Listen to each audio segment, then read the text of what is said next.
Good morning guys. এয়া মই চাকচোন কলনীৰ ভিতৰত আহিছোঁ।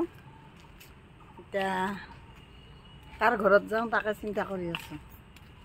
দেখিছে? এতিয়া মই লামাৰ ঘৰত যাই আছোঁ। লামাৰ ঘৰত এয়া চাওক গোটেই কম্পাউণ্ডত দেখাই দিছোঁ। লামাৰ ঘৰত যাই আছোঁ। তাতে এতিয়া চাহে দেই না ভাতেই দেই খাম বুলি আশা কৰিছোঁ আৰু দেখিছে যাই আছোঁ।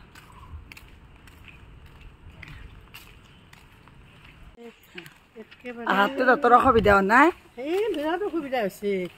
একদম গছত ঠানি চানি চব ভাঙি ৰাস্তা একদম ব্লক হৈ গৈছে। কি কয় আম চাম গোটেই ভাঙি পৰিছে। আম ভৰ্তি হৈ গৈছে। তাৰপৰা ৰাস্তাত পানী জাম খাই গৈছে।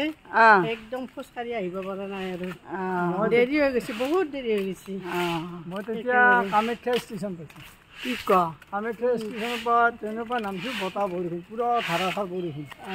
তাৰপৰা ঝুঁকি বুঢ়ি আহি আছোঁ আৰু লাহে লাহে আহি বাছত উঠিলোঁ, উঠি অফিচ পালে 8টা। সেইখিনি সময়ত মই কামাখ্যা ষ্টেচন তাৰপৰা আহি আকৌ দুখন বাছ চলালোঁ, কাপোৰ চেঞ্জ কৰিলোঁ, ভিজি গৈছোঁ। ভিজি গৈছে পুৰা? পুৰা ভিজি গৈছোঁ। মইতো সেই বতাহ বৰষুণত আহি পেলাই দৌৰি দৌৰি মই অফিচৰ ভিতৰত সোমাইছোঁ, বুজিলে? কিবাকে আহি অফিচ পালোঁ, 11টাত পালোঁ।